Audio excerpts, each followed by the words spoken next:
আসসালামু আলাইকুম ওয়া রাহমাতুল্লাহি ওয়া বারাকাতুহু। সবাই কেমন আছো? আশা করি ভালো আছো। আলহামদুলিল্লাহ আমিও ভালো আছি। আজকে তোমাদের সঙ্গে যে কথাগুলো বলবো সেটা হচ্ছে পারমাণবিক ভর। পারমাণবিক ভর খুব সহজে নির্ণয় করা, মুখস্থ করা বা মনে রাখার সবচেয়ে ভালো টেকনিক। কিভাবে এইগুলো মনে রাখা যায় সেই বিষয়ে আমি বলবো।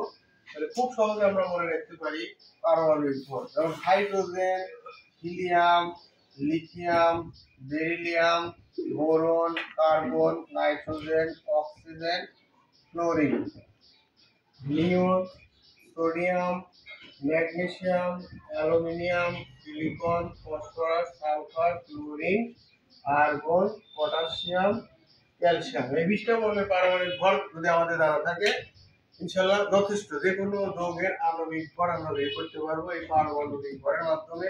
মোল বের করতে পারবো, অন্যান্য কাজেও লাগবে। তাহলে হাইড্রোজেনের পারমাণবিক ভর আমরা জানি হাইড্রোজেনের পারমাণবিক সংখ্যা হচ্ছে 1 এবং এর আণবিক ভর পারমাণবিক ভরও 1.008 বা ওই 008 বাদ দিলে 1ই ধরা যায় এবং 1 দিয়ে অঙ্ক করা সম্ভব।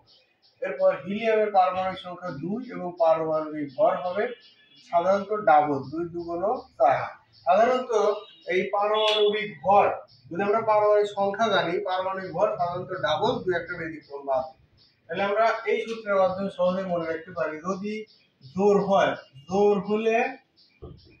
জোর হলে পারমাণবিক সংখ্যার দ্বিগুণ 2n, এই সূত্রটা ব্যবহার করব। আর যদি বিজোড় হয়, পারমাণবিক সংখ্যা যদি বিজোড় হয় তাহলে 2n + 1, এই সূত্রটা ব্যবহার করে আমরা প্রথম 20টা মৌলের পারমাণবিক ভর সহজেই মনে রাখতে পারবো। তাহলে হাইড্রোজেন 1, হিলিয়াম জোর হলে ডাবল, 2 2 4, লিথিয়াম 3, 3 হচ্ছে বিজোড়, তাহলে 3 যদি হয় তাহলে 3 গুণ 2 + 1, তাহলে 3 2 6 আর 1 7। তাহলে লিথিয়ামের পারমাণবিক ভর কত?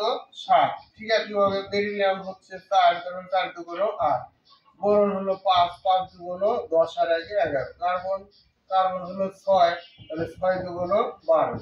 নাইট্রোজেন 7, তাহলে 7 2 14। তবে এইখানে নাইট্রোজেনটা এখানে ডাবল এর চেয়ে বেশি হবে না, এটা সরাসরি মনে রাখতে হবে যে নাইট্রোজেনেরটা একটু ব্যতিক্রম এবং হাইড্রোজেনেরটাও একটু ব্যতিক্রম। হাইড্রোজেন একের ডাবল, একে এক যেহেতু বেজোর তাহলে একের ডাবল হওয়ার কথা ছিল কিন্তু এটা একই হবে। এবং নাইট্রোজেনও 7 2 14, একে 15 হওয়ার কথা ছিল কিন্তু এটা 14ই হবে।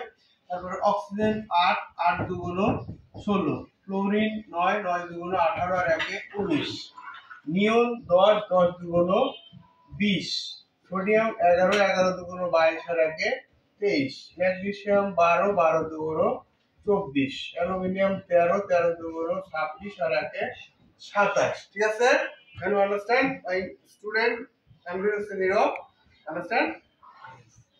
Silicon 14, 14 into 2 28, phosphorus 15 31, 15 2 30 আর 1 31। তারপর সালফার 16, 16 2 32, ক্লোরিন 17, 17 2 34 আর 1 35 হয় কিন্তু এটার এক্স্যাক্টলি মান হবে 35.5। এই কারণে আমরা এটা 35.5 এটাই মনে রাখবো। তারপরে আর্গন 18 আর হলো পটাশিয়াম 19, ক্যালসিয়াম 20। তো ক্যালসিয়াম এটা খুবই সহজ, ক্যালসিয়াম 20, 20 2 40 জোর যেহেতু। আর আর্গনেরটা একটু ব্যতিক্রম আছে, আর্গনেরটা 18, 18 2 36, 39, 36 37 হওয়ার কথা কিন্তু এটা হবে 40। এবং পটাশিয়ামটা 19 2 38 আর 1 39। তাহলে আমরা মোট ব্যতিক্রম পাইলাম হচ্ছে এইখানে হাইড্রোজেন 14, আর এইখানে ক্লোরিনটা 35.5, 35 না হয় কত হলো 35.5, এবং আর্গনেরটা 18 2 36 না হয় এটা হলো 40, এবং পটাশিয়ামটা 19 2 38 আর 39 ঠিকই আছে, কিন্তু ক্যালসিয়ামটাও 20 2 40 সবই ঠিক আছে যদি আমরা এই চারটে ব্যতিক্রম ভাবে মনে রাখি। আর সবগুলো এই সূত্রের মাধ্যমে যে জোর হলে ডাবল আর বেজোর হলে ডাবলের চেয়ে এক বেশি, এই সূত্র ব্যবহার করি তাহলে সহজেই আমরা 20টাই মনে রাখতে পারবো। ঠিক আছে তানভীর, বুঝতে পারছো? Thank you very much. যদি ভিডিওটা ভালো লেগে থাকে তাহলে লাইক কমেন্ট শেয়ার করো এবং পরের ভিডিও দেখার জন্য আমার চ্যানেলটা সাবস্ক্রাইব রাখো। Thank you very much.